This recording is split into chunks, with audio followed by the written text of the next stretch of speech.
আজ আমাদের প্রথম লেকচার। আমাদের লেকচারের বিষয় introduction to adulthood, chapter 1, introduction to adulthood. চলো জেনে নেই আজকের ক্লাস শেষে আমরা কি কি বিষয় জানতে পারব। ক্লাস শেষে আমরা অ্যাডাল্টহুডের সংজ্ঞা এবং তার বৈশিষ্ট্যগুলি জানব, বয়সের অর্থ জানতে পারবো, অ্যাডাল্টহুডের পিরিয়ড সম্পর্কে জানতে পারবো, অ্যাডাল্ট ডেভেলপমেন্টের স্তরগুলো জানবো এবং সবশেষে অ্যাডাল্টহুডে যে সমস্ত বিকাশমূলক কাজ আমরা করে থাকি সে বিষয়গুলো সংক্ষেপে জানার চেষ্টা করব। What is adulthood? প্রাপ্ত বয়স কি? অ্যাডাল্টহুড শব্দটি এসেছে ল্যাটিন অ্যাডাল্টাস থেকে, যার অর্থ grown to full size and strength, অর্থাৎ পরিপূর্ণ রূপে পরিপক্ক হওয়া, বৃদ্ধি হওয়া, এই বিষয়টাকে বলা হচ্ছে যে অ্যাডাল্টহুড। অ্যাডাল্টহুডের সংজ্ঞা দিতে গিয়ে হারলক 1982 উনি বলছেন, individuals who have completed their growth and are ready to assume their status in society along with other adults, অর্থাৎ সমাজে যে সমস্ত ব্যক্তি তাদের পরিপক্কতা অর্জন করেছে এবং সমাজের অন্যান্য প্রাপ্তবয়স্কদের সমপরিমাণ স্ট্যাটাস যারা অর্জন করেছে তাদেরকে আমরা বলবো যে তারা অ্যাডাল্ট। এই প্রাপ্ত বয়সের বয়সসীমা 18 বছর থেকে মৃত্যু পর্যন্ত। সে কারণে আমাদের সমগ্র জীবনের সবচেয়ে বড় সময় বা পিরিয়ড বলা হচ্ছে অ্যাডাল্টহুডকে।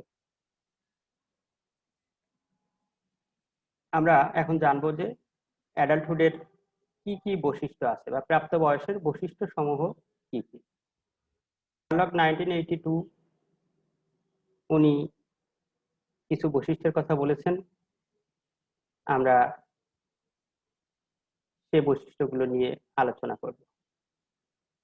হারলক বলছেন যে adulthood is a settling down age, অর্থাৎ প্রাপ্ত বয়স হলো প্রতিষ্ঠিত হওয়ার সময়। এই বয়সে এসে মানুষ নিজেকে প্রতিষ্ঠিত করতে চায়, নিজে স্বাধীন হতে চায়, নিজের পছন্দ মতো পেশা বেছে নিতে চায়। এরপরে বলা হচ্ছে adulthood is a reproductive age, অর্থাৎ প্রাপ্ত বয়স হলো সন্তান জন্মদানের সক্ষমতা অর্জনের সময়। এই সময়ে নারী পুরুষ সকলেই চাইলে তারা বাচ্চা জন্ম দিতে পারে। এই বয়সটি পার হয়ে গেলে মানুষের আর বাচ্চা জন্ম দেওয়ার ক্ষমতা থাকে না। হারলক আবার বলছেন যে প্রাপ্ত বয়স হলো সমস্যা সংক্রান্ত বা সমস্যার বয়স। এই বয়সে নানা রকমের সমস্যা আসতে পারে, যেহেতু এই বয়সে মানুষ প্রথম স্বাধীনভাবে পেশা নির্বাচন করে, নতুন করে সংসার শুরু করে, বাচ্চা লালন পালন করে, চাকরি সূত্রে তাকে বিভিন্ন জায়গায় যেতে হয়, ফলে তাকে প্রতিনিয়ত নানাবিধ সমস্যার সম্মুখীন হতে হয়। বলা হচ্ছে যে adulthood is a period of emotional tension, এই সময়টাতে কিন্তু খুব আবেগিক বিষয় জড়িত থাকে, নানান রকমের আবেগজনিত চাপ মানুষকে মোকাবেলা করতে হয়। এটাকে বলা হচ্ছে সোশ্যাল আইসোলেশনের বয়স, অর্থাৎ অ্যাডাল্টহুডকে সোশ্যাল আইসোলেশনের কথা বলা হচ্ছে। কেন সোশ্যাল আইসোলেশনের কথা বলা হচ্ছে? যেহেতু এই বয়সে মানুষ পরিবারের অনেক সদস্যদের থেকে আস্তে আস্তে বিচ্ছিন্ন হওয়া শুরু করে, নিজের দায়িত্ব নেওয়া শুরু করে।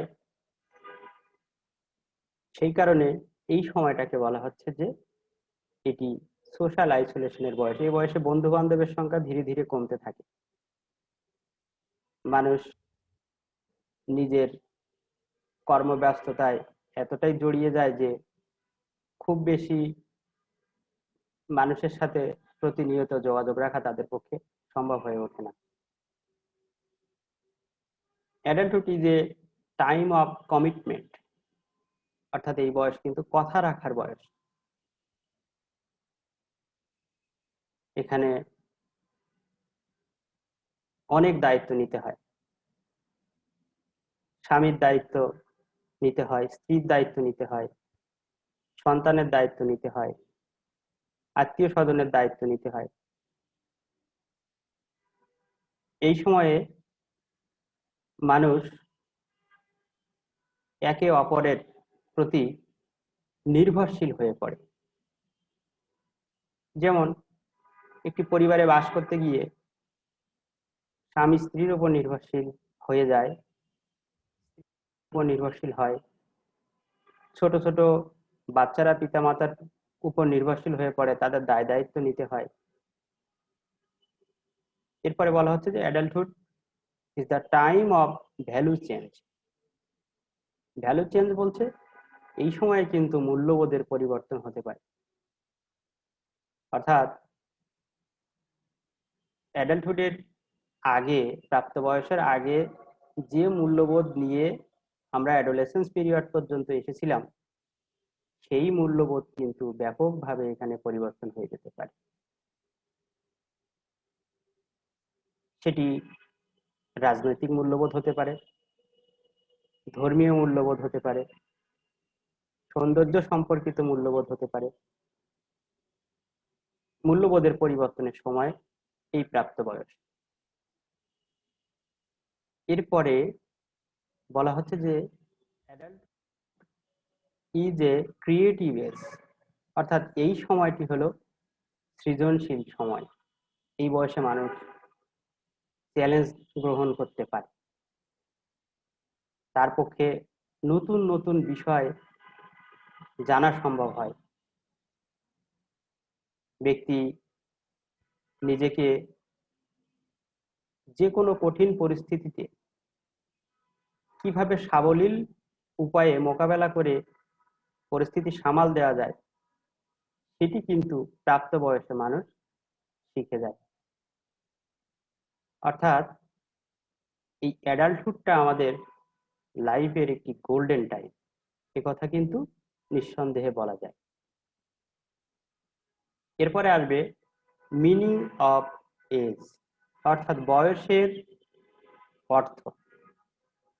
বিভিন্ন ভাবে আমরা কিন্তু বয়সের অর্থ করতে পারি। তার আগে জেনে নেই যে বয়স বলতে আমরা আসলে কি বুঝি। বলা হচ্ছে যে age is the length of time that a person has lived or a thing has existed। একজন মানুষ যতদিন বাঁচে বা কোনো বিষয় যতদিন টিকে থাকে, সেই সময়কে আমরা বলছি যে এটিকে আমরা বলবো যে এটি বয়স। অর্থাৎ একটা মানুষ যতদিন বেঁচে থাকে, এই টোটাল জীবন কালকেই আমরা বলবো যে বয়স।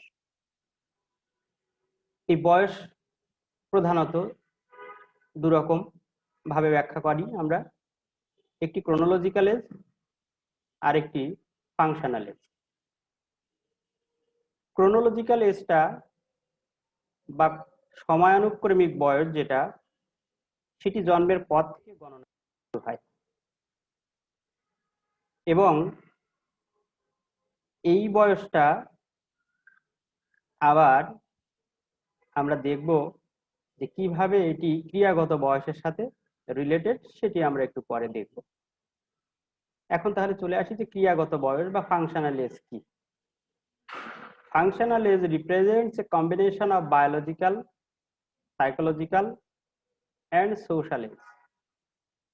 অর্থাৎ ফাংশনাল এজ বা ক্রিয়াগত বয়স জৈবিক, মানসিক এবং সামাজিক বয়সের একটি সমষ্টি। তাহলে এসো এবার জেনে নেই যে জৈবিক বয়স কি। জৈবিক বয়স হচ্ছে biological age refers to how old our cells really are, অর্থাৎ আমাদের কোষকলা বা জিন প্রকৃতপক্ষে তার বয়স কত সেটি দ্বারা নির্ধারিত হবে জৈবিক বয়স। এই বায়োলজিক্যাল এজ কিন্তু ডিফার করতে পারে। কিসের উপরে এটি পার্থক্য তৈরি হবে? লাইফস্টাইলের উপরে। লাইফস্টাইল যদি সুনির্দিষ্ট থাকে, নিয়মিত ব্যায়াম, পরিমিত ঘুম, স্ট্রেস কম যদি থাকে, ডায়েটটা যদি আমরা ঠিকঠাক মতো করি, তাহলে এই বায়োলজিক্যাল এজ কিন্তু কমিয়ে রাখা সম্ভব, অর্থাৎ আমাদের সেলের বয়স কিন্তু কমে যাবে। আর যদি আমরা রেকলেস লাইফ লিড করি, কোনো নিয়ম নীতি তোয়াক্কা না করি, জাঙ্ক ফুড খাই, ফিজিক্যাল এক্সারসাইজ না করি, দেখা যাবে যে আমাদের এই বায়োলজিক্যাল এজ বেড়ে যাবে। অর্থাৎ একজন 50 বছরের মানুষ তিনি যদি নিয়মিত ডায়েট করেন, ফিজিক্যাল এক্সারসাইজ করেন, আর একজন 40 বছরের মানুষ তিনি যদি এসব না করেন, তাহলে বায়োলজিক্যালি কিন্তু 50 বছরের ব্যক্তিটির বয়স কম। এরপরে চলে আসি আমরা সাইকোলজিক্যাল এজে। সাইকোলজিক্যাল এজ হলো মানসিক বয়স। মানসিক বয়সটা কেমন? Psychological age is how old one feels, act and behaves. একজন মানুষ কিরকম অনুভব করে, কি কাজ করে, কি ধরনের আচরণ করে, কি ধরনের চিন্তা করে, সেই বিষয়গুলোকে কিন্তু আমরা বলবো যে মানসিক বয়স। এই বয়সটা কিন্তু আমাদের কোনো এজের থেকে কম বা বেশি হতে পারে। এই psychological age indicates adaptation skills in different situation, অর্থাৎ বিভিন্ন পরিস্থিতিতে কিভাবে খাপ খাইয়ে চলতে হবে সেটি নির্দেশ করে সাইকোলজিক্যাল এজ। এই সাইকোলজিক্যাল এজের সাথে আমাদের বুদ্ধি কিন্তু খুব ভালো একটি সম্পর্ক রয়েছে। অর্থাৎ বুদ্ধি যার যত বেশি হবে, এই সাইকোলজিক্যাল এজ তার তত বেশি হওয়ার সম্ভাবনা থাকবে। এখন আমরা জেনে নিই যে সোশ্যাল এজ কি। সোশ্যাল এজ বলছে সমাজ যে ধরনের কর্মকাণ্ড একজন মানুষের কাছ থেকে প্রত্যাশা করে, ঠিক সেই রকম আন্তঃব্যক্তিক দক্ষতা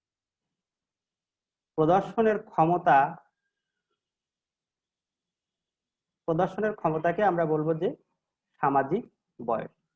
সমাজে বাস করতে গিয়ে সমাজের রুলস, ভ্যালুস, এগুলোর সাথে কত ভালোভাবে আমরা খাপ খেয়ে নিতে পারি, সেই বিষয়টার উপর নির্ভর করবে আমার সোশ্যাল বয়স বা সামাজিক বয়স কত। যেমন যে মেয়েটির 18 বছরে বিয়ে হলো আর যার 30-এ বিয়ে হলো, এই দুজনের মধ্যে যার 18 বছরে বিয়ে হয়েছে সে যেহেতু সামাজিক অনেক বিষয় এক্সপেরিয়েন্সড হয়ে গেছে, তাই বয়সে ক্রোনোলজিক্যাল এজ অনুযায়ী তার বয়স ছোট হলেও সামাজিক বয়সের ক্ষেত্রে কিন্তু তার বয়স বেশি হবে। অন্যদিকে ক্রোনোলজিক্যাল এজ সত্ত্বেও যার বিয়ে দেরিতে হলো সামাজিক বয়স কিন্তু তার কম হবে। আশা করি বিষয়গুলো বুঝতে পেরেছো। এখন আমরা চলে যাচ্ছি stages of adult development. Stages of adult ডেভেলপমেন্টে আমরা দেখব যে 3টি স্টেজে আমাদের এই প্রাপ্তবয়সের বিকাশ হয়। সেটিকে প্রথমত বলা হচ্ছে আর্লি অ্যাডাল্টহুড, যেটির বয়স সীমা 18 থেকে 40 বছর। দ্বিতীয়টিকে বলা হচ্ছে মিডল এজ, যার বয়স সীমা 40 থেকে 60।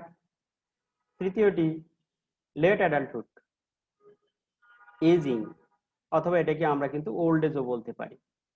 এর বয়স সীমা 60 বছরের থেকে মৃত্যু পর্যন্ত। এই যে 3টি স্টেজে আমাদের প্রাপ্তবয়সের বিকাশ হচ্ছে, এই 3টি স্টেজের আবার বেশ কিছু বৈশিষ্ট্য আছে। আমরা ইতিমধ্যে আর্লি অ্যাডাল্টহুডের বৈশিষ্ট্যগুলো জেনেছি।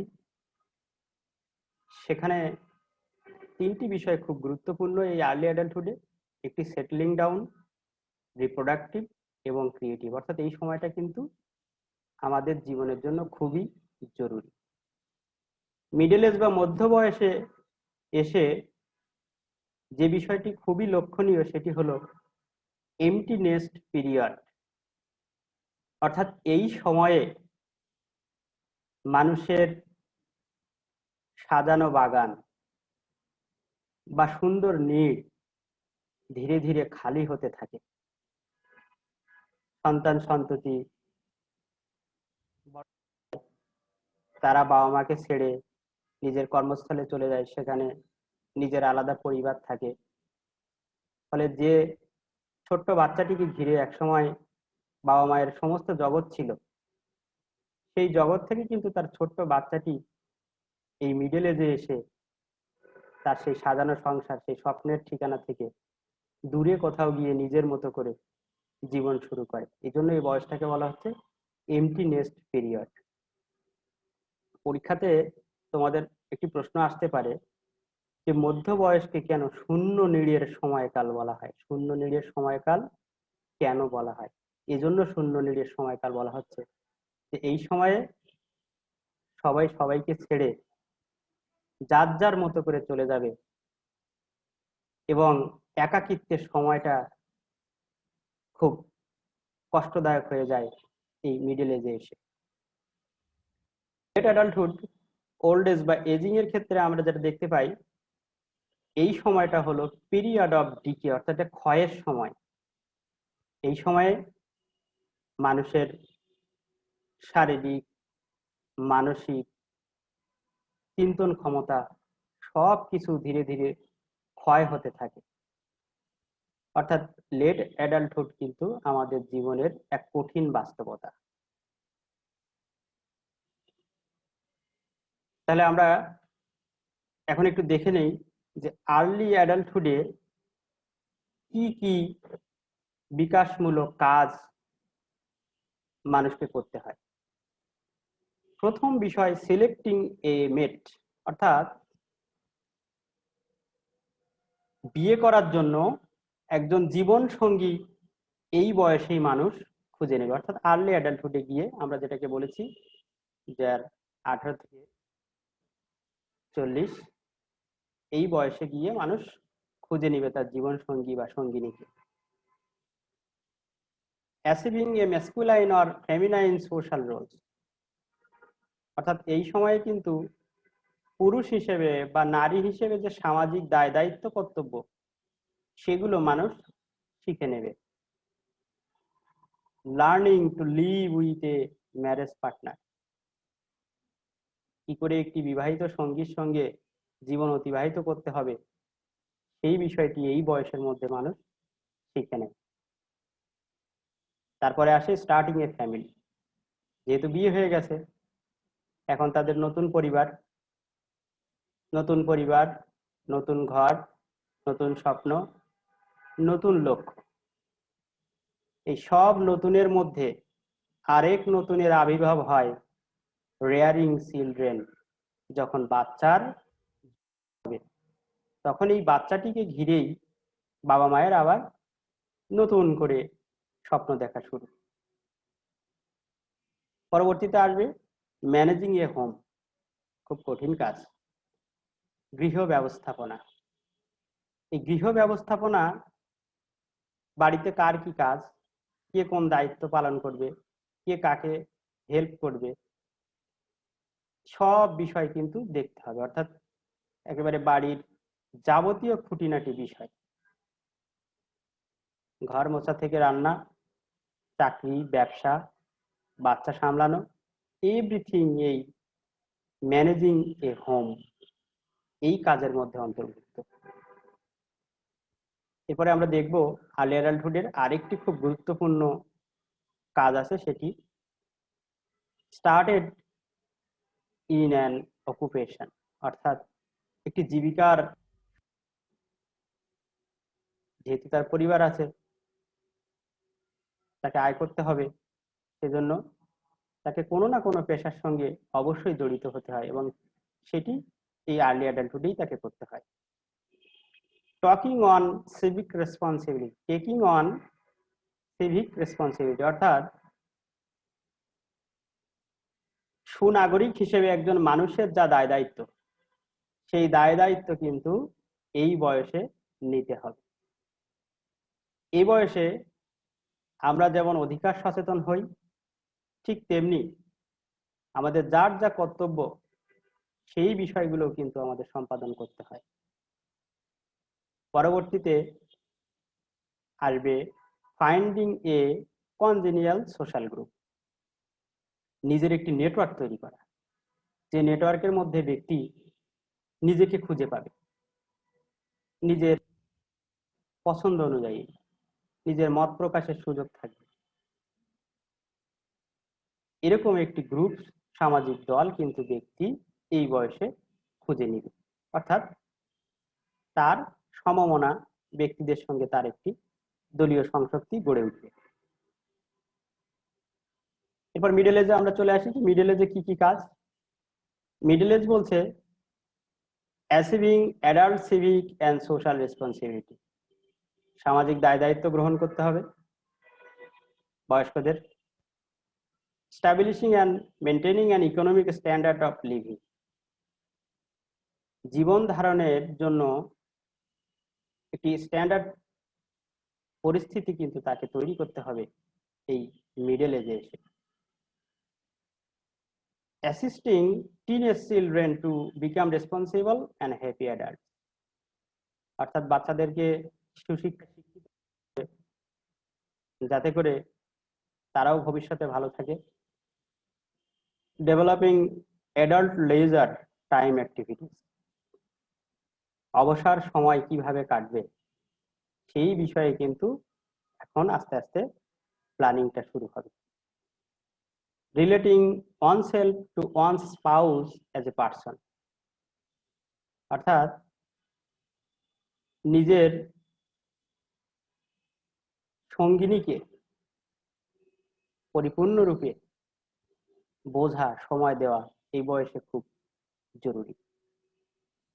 Accepting and adjusting to the physiologic changes of middle age. এই মধ্য বয়সে যে সমস্ত শারীরিক পরিবর্তনগুলো আসবে, সেই পরিবর্তনের সাথে খাপ খাইয়ে নিতে হবে। যেমন মেয়েদের এ সময় ঋতুস্রাব বন্ধ হয়ে যায়, সেই পরিস্থিতিতে যে শারীরিক এবং মানসিক একটি অবস্থার সৃষ্টি হয়, সেই অবস্থার সাথে কিভাবে মোকাবেলা করতে হবে সেটি তাদেরকে এই বয়সে শিখে নিতে হয়। Adjusting to aging parents. অর্থাৎ এই বয়সে এসে বৃদ্ধ পিতামাতার সাথে উপযোজন করতে হয়, তাদের দেখভাল করতে হয়, তাদের সাথে মানিয়ে চলতে হয়। এই গেল আমাদের মিডল এজের টাস্ক। এখন আমরা দেখি লেট অ্যাডাল্টহুডে আমাদের কি কি কাজ আছে, বৃদ্ধ বয়সে কি কাজ? Adjusting to decreasing physical strength and health, এই যে শারীরিক এবং মানসিক স্বাস্থ্যের যে নিম্ন গতি বা নিম্ন ধারা, সেটির সাথে আমাদের উপযোজন করতে হবে। Adjusting to retirement and reduced income, অবসরকালীন সময়ে এবং স্বল্প আয়ের সাথে অ্যাডজাস্ট করতে পারতে। এই বয়সে এসে আর চাকরি থাকবে না, তখন অল্প ইনকামে কিভাবে চলা যাবে সে বিষয়ে অ্যাডজাস্ট করতে হয়। Adjusting to death of A spouse, এই সময়ে এসে মানুষ তার সঙ্গীকে বা সঙ্গিনীকে হারাবে, সেটির সাথে আমাদেরকে উপযোজন বা খাপ খাইয়ে নিতে হয়। Establishing and explicit affiliation with one's age group, নিজস্ব এজ গ্রুপ বা বয়স্ক দলের সাথে আরেকটি সংসর্গ তৈরি করতে হয়। অর্থাৎ বয়স্কদের মধ্যে একটি গ্রুপ তৈরি হয় যারা মোটামুটি একই সমমনের, যারা চাকরি থেকে রিটায়ার্ড করেছে, সকালে পার্কে হাঁটতে যান, এই হাঁটতে গিয়ে কিন্তু তাদের একটি নতুন দল তৈরি হয়ে যায়। সেখানে তারা একে অপরের মনোভাব, চিন্তা চেতনা, নিজেদের আনন্দ, ভালো লাগা, কষ্ট এগুলো শেয়ার করতে পারে। Meeting social and civil obligation, এই সময়ে সামাজিক এবং নাগরিক যে বাধ্যবাধকতা আছে সেগুলো পালন করতে হয়। Establishing satisfactory physical living arrangement, সন্তোষজনক বসবাসের ব্যবস্থাও কিন্তু এই বয়সে করতে হবে, পরিবেশ পরিবর্তিত পরিস্থিতিতে খাপ খাইয়ে চলার জন্য। এখন আমরা আসবো period of adulthood. Period of adulthood সম্পর্কে ড্যানিয়েল লেভিসন 1978 উনি একটি গবেষণা করেছিলেন, যেটিকে তিনি বলছেন যে life structure and middle adulthood. এটিকে আবার কেউ কেউ বলে থাকেন যে সিজনস অফ লাইফ। ছবিতে আমরা দেখতে পাচ্ছি ড্যানিয়েল লেভিসনকে। উনি একটি স্টেজের কথা বলেছেন, একটি সময়কালের কথা বলেছেন, যেখানে আমরা দেখতে পাচ্ছি 17 বছর সময়কাল পর্যন্ত চাইল্ডহুড এবং অ্যাডোলেসেন্স, এরপর 17 থেকে 22 আর্লি অ্যাডাল্ট ট্রানজিশন। অর্থাৎ সে কিন্তু এই 22-এর পরে গিয়ে আর্লি অ্যাডাল্টহুড প্রবেশ করবে। 28 বছরে এসে আর্লি অ্যাডাল্টহুডে মানুষ প্রবেশ করে। তারপরে আসে একটি 30 এজের ট্রানজিশন পিরিয়ড। এই 33 থেকে 40-এর মধ্যে আমরা দেখতে পাচ্ছি যে এ সময় মানুষ সেটেলিং ডাউন করে। 40 থেকে 45 বছর এই সময়টি হলো মিডল লাইফ ট্রানজিশন, অর্থাৎ সে এখন মিডল অ্যাডাল্টহুডে প্রবেশ করবে। মিডল অ্যাডাল্টহুড 50-তে গিয়ে উনি বলছেন যে আমরা মিডল অ্যাডাল্টহুডে প্রবেশ করি। 50-তে প্রবেশ করার পর 50-এর একটি ট্রানজিশন আসবে। এখানে 55 থেকে 60-কে বলা হচ্ছে কালমিনেশন অফ মিডল অ্যাডাল্টহুড, যার পরে আসবে লেট অ্যাডাল্ট ট্রানজিশন। অর্থাৎ 60 থেকে 65-র পরে আসবে late adult transition. Late adult ট্রানজিশনের পরে 70-এ গিয়ে পরবর্তী যতদিন মানুষ বাঁচবে সেটিকে উনি বলছেন, লেভিসন বলছেন যে এটি লেট অ্যাডাল্টহুড এরা। অর্থাৎ 65 থেকে 70 পর্যন্ত লেট অ্যাডাল্টহুড, 70 বা তার বেশি বয়স লেট অ্যাডাল্টহুড এরা। এখন আমরা লেভিসনের লাইফ আরেকটু ব্যাখ্যা করি। এখানে লেভিনসন বয়স অনুযায়ী কিছু কিছু বয়স এজ স্পেসিফিক বৈশিষ্ট্যের কথা বলছেন, যেখানে আমরা দেখতে পাচ্ছি 18 থেকে 20 বছর বয়স, উনি এই সময়কে বলছেন আর্লি অ্যাডাল্ট ট্রানজিশন। এই বয়সের বৈশিষ্ট্য 6 independence by separating from family. এই 18 থেকে 20 বছরের মধ্যে মানুষ পরিবার থেকে স্বাধীন হয়, আলাদা হয়ে যায়। 21 থেকে 27 বছর উনি বলছেন entrance into the adult world, অর্থাৎ এখন কিন্তু অ্যাডাল্ট ওয়ার্ল্ডে প্রবেশ। অ্যাডাল্ট ওয়ার্ল্ডে প্রবেশ করার সময়ে যে বৈশিষ্ট্যগুলো দেখা যায় সেটি experiments with different careers and lifestyle. এই 21 থেকে 27-এর মধ্যে মানুষ কেরিয়ার নিয়ে, লাইফস্টাইল নিয়ে নানান রকমের এক্সপেরিমেন্ট করে। কোন চাকরিটা তার শুট করবে, কে কোন পেশায় যাবে, কিছুদিন একটা কাজ করে, করার পরে সেটা আবার ছেড়ে দেয়, আবার নতুন একটা পেশায় জয়েন করে। এভাবে সে চেষ্টা চালিয়ে যায় যে কোন পেশাটির সাথে বা কোন লাইফস্টাইলের সাথে তার সবচেয়ে ভালো শুট করবে। 28 থেকে 32 ট্রানজিশন পিরিয়ড। এই সময়ে মেক্স লাইফস্টাইল অ্যাডজাস্টমেন্ট, অর্থাৎ এখন লাইফস্টাইলটাকে অ্যাডজাস্ট করতে হবে। এই 28 থেকে 32-এ এসে এখন হুটহাট করে চাকরি ছেড়ে দেওয়া যাবে না। নতুন নতুন চাকরিতে জয়েন করা খুব সমস্যা, চাকরি ছেড়ে দেওয়াটাও খুব সমস্যা, কারণ এই সময়ে তার পরিবার তৈরি হয়ে যাবে 28 থেকে 32 বছর বয়সে। তো তাদের কথা মাথায় রেখেই লাইফস্টাইলটা অ্যাডজাস্ট করতে হয়। 33 থেকে 39 বছর উনি বলছেন যে সেটলিং ডাউন, এবং এই সেটলিং ডাউনে এসে এক্সপেরিয়েন্সেস গ্রেটার স্ট্যাবিলিটি। এই সময় একেবারে সবচেয়ে প্রতিষ্ঠিত সময়। এখন কিন্তু মানুষ হুটহাট কোনো সিদ্ধান্ত নিতে পারবে না, তাকে খুব ভেবে চিন্তে পা বাড়াতে হয়। 45 থেকে 65 পে অফ ইয়ার্স। এই পে অফ ইয়ার্সে এসে self directed and engage in self evaluation, অর্থাৎ এই বয়সে মানুষ নিজের মতো করে তার পথ চলা শুরু করবে এবং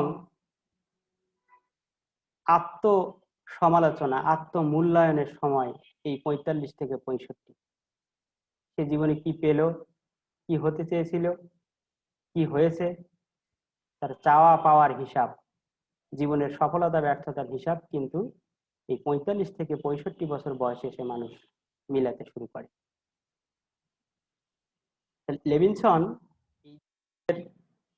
এজ স্পেসিফিক ক্যারেক্টারিস্টিক্স গুলো বলেছেন, এগুলো মোটামুটি সব কালচারেই একই রকম দেখা যায়, এবং এই থিওরিটি অত্যন্ত জনপ্রিয় একটি থিওরি অ্যাডাল্টহুড, পিরিয়ড অফ অ্যাডাল্টহুডের জন্য। এখন আমরা এই লেকচারটি তৈরি করার জন্য যে সমস্ত বইয়ের সহায়তা নিয়েছি সেই বইগুলো সম্পর্কে তোমাদেরকে একটু জানাতে চাই। এখানে হারলকের developmental psychology a life span approach 1982, এই বইটি আমাদেরকে খুব হেল্প করেছে তোমাদের এই লেকচারটি তৈরি করতে। সাথে আমিনুল হক স্যারের খুব সুন্দর একটি বিকাশ মনোবিজ্ঞানের বই আছে, খুব সহজ সাবলীল লেখা। এই বইটিও অত্যন্ত গুরুত্বপূর্ণ। আরেকটি বই সাহায্য আমি নিয়েছিলাম, বিকাশ মনোবিজ্ঞান 2, প্রত্যয় পাবলিকেশনস থেকে প্রকাশিত। এই বইটিও চমৎকার একটি বই, আশা করি এই বইগুলো তোমাদের কাজে লাগবে। এখন আমরা একটু জেনে নেই যে আজকের লেকচার গুরুত্বপূর্ণ। যদি আমরা সংক্ষিপ্ত প্রশ্নের কথা বলি তাহলে বয়ঃপ্রাপ্তিকালের শ্রেণীবিভাগ, এটি একটি ভালো প্রশ্ন, পরীক্ষায় আসতে পারে। ক্রিয়াগত বয়স সম্পর্কে বর্ণনা করো। আর যদি বড় প্রশ্ন 10 নম্বরের প্রশ্নের কথা বলি সেক্ষেত্রে যেটি গুরুত্বপূর্ণ সেটি বয়ঃপ্রাপ্তিকালে বিকাশের স্তরসমূহ বর্ণনা করো এবং ড্যানিয়েল লেভিসনের লাইফ স্ট্রাকচার থিওরি বর্ণনা করো। এই প্রশ্নগুলি অত্যন্ত গুরুত্বপূর্ণ। আশা করি তোমরা এই লেকচারটি দেখবে, নিজেরা পড়াশোনা করবে এবং এই করোনা মহামারীর সময়ে স্বাস্থ্যবিধি মেনে চলে পড়াশোনা কাজকে এগিয়ে রাখতে হবে। সচেতনতাই পারে আমাদের জীবনের সবচেয়ে ভালো মুহূর্তগুলো এনে দিতে। সবাইকে ধন্যবাদ। Psychology, grow your soul.